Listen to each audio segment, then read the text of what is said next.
Bonjour à tous. Alors dans cette vidéo, je vais vous démontrer la propriété vraiment fondamentale des arguments. C'est que l'argument d'un produit, c'est la somme des arguments. Donc si on prend deux complexes Z1 et Z2 non nuls, l'argument de Z1 fois Z2, c'est l'argument de Z1 plus l'argument de Z2. Et ça sert vraiment, vous allez voir. Donc je ferai un exemple pour vraiment illustrer, que vous compreniez vraiment l'intérêt de cette propriété. Alors la démonstration, pour faire cette démonstration, il faut connaître deux formules trigonométriques, ce qu'on appelle les formules d'addition. Formule d'addition. Et bien si on prend θ et θ' de réel, le cosinus de θ plus θ', alors ça se démontre avec le produit scalaire, c'est cos θ fois cos θ' moins sinus θ fois sinus θ'. Et la formule d'addition pour les sinus, sinus θ plus θ', c'est cosinus θ fois sinus θ' plus cosinus θ' sinus θ. Voilà. Et donc, on va tout de suite regarder où est-ce qu'on peut s'en servir. Alors, quand on regarde Z1 fois Z2, eh bien, on va les mettre sous forme donc trigonométrique. Alors, Z1, on va donc avoir son module devant. Donc ici, je vais les introduire ici. Z1, ça sera donc le module de Z1, que j'appellerai R1, fois le cosinus de θ plus I sinus θ. θ, ça sera l'argument de Z1. Et ensuite, on introduit Z2, donc de module R2. Et sa forme trigonométrique, c'est cos θ' plus I sinus θ'. Donc θ', c'est l'argument de Z2. Quand on fait le produit, on a donc devant R1 fois cosinus θ plus I sinus θ multiplié par R2 cosinus θ' plus I sinus θ'. On va développer, donc R1 et R2 se mettent devant, donc une première règle. Quand on multiplie deux complexes, eh bien le module, c'est le produit des modules. Ici, donc, on trouve module de Z1 fois module de Z2. Mais ici, nous, c'est plutôt les angles qui nous intéressent, donc on va développer. Donc, alors on a cos θ fois cos θ'. Et ensuite, comme autre partie où il n'y a plus de I, ça sera I sinus θ fois I sinus θ', donc moins sinus θ, sinus θ'. Et vous voyez déjà qu'il est apparu une formule que je viens de rappeler. La partie réelle ici, c'est donc cosinus θ plus θ'. Et si vous avez bien compris ce qui va se passer, eh bien la partie imaginaire, eh bien ça va être la même chose, ça sera la deuxième formule que j'ai donnée. Pour la partie donc en sinus, j'ai effacé, mais ça donnera donc sinus θ' cos θ plus cos θ' sinus θ. Et vous reconnaissez eh bien la partie ici de sinus θ plus θ'. Donc c'est vrai que pour démontrer ça, il faut évidemment bien connaître ces formules d'addition. Et que la conséquence, eh bien ici,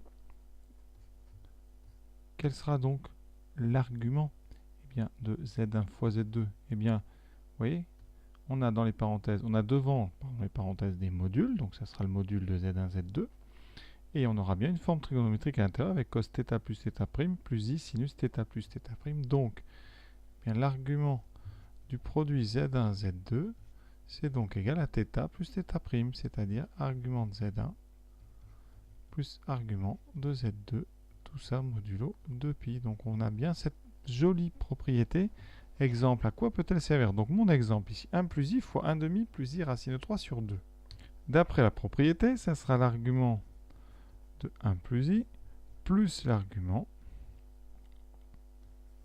1 demi plus I racine de 3 sur 2, tout ça modulo 2pi. Alors on n'écrit pas à chaque fois. Alors l'argument de 1 plus I. Alors 1 plus I, c'est un complexe très connu.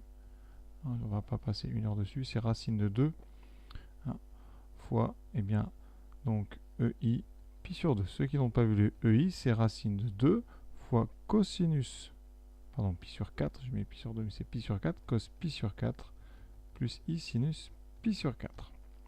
Donc son argument, c'est pi sur 4. Ensuite, 1 demi plus I racine de 3 sur 2. Celui-là, il est connu aussi. Cos 1 demi sinus racine de 3 sur 2. On est donc sur du pi sur 3. Donc ça, c'est une fois cosinus pi sur 3 plus I sinus pi sur 3. Et donc son argument c'est pi sur 3. Donc on aura pi sur 4 plus pi sur 3, c'est-à-dire donc 3 plus 4, 7 pi sur 12. Alors maintenant, on va étudier le complexe qui est entre parenthèses, c'est-à-dire 1 plus i fois 1 demi plus i racine de 3 sur 2. Alors son module, ça c'est très facile, c'est le module d'un produit, donc c'est le module de 1 plus i fois le module de 1 demi plus i racine de 3 sur 2. Alors module de 1 plus i, ça c'est facile, c'est racine de 2. Et le module de 1 demi plus i racine de 3 sur 2, c'est 1, on reconnaît, c'est un complexe qui est sur le cercle trigonométrique, en tout cas dont le point image est sur le cercle. Donc le module de notre complexe, c'est racine de 2. Son argument, on a dit, c'est 7 pi sur 12. Mais on peut quand même développer. Alors, si on développe, 1 plus i fois 1 demi plus i racine de 3 sur 2, ça donnera donc, alors la partie réelle 1 demi moins racine de 3 sur 2, plus sa partie imaginaire qui donnera 1 demi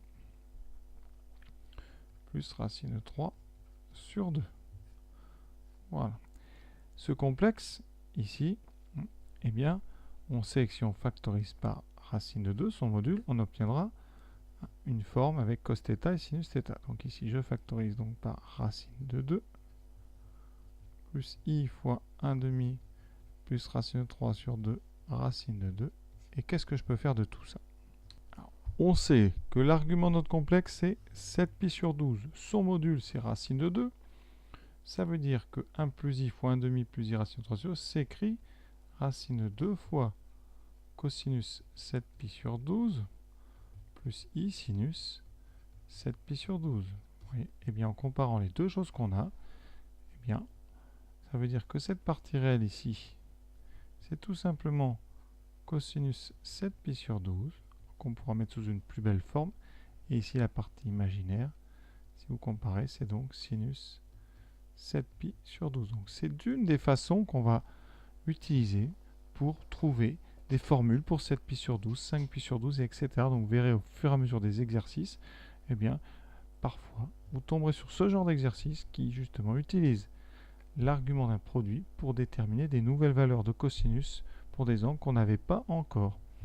Voilà, évidemment, on les simplifiera un petit peu, ces formules, hein, mais voilà l'idée, hein, c'est vraiment, pour calculer un argument, eh bien, de séparer le produit en une somme de deux arguments, et ça, c'est très très pratique. Vous allez voir, ça va donner l'idée, hein, qui va permettre de fabriquer, en tout cas d'avoir ces fameuses formes exponentielles dont j'ai déjà un petit peu parlé, qui vont révolutionner les calculs complexes. Donc, hein, soyez attentifs, on va y arriver très très bientôt. À bientôt.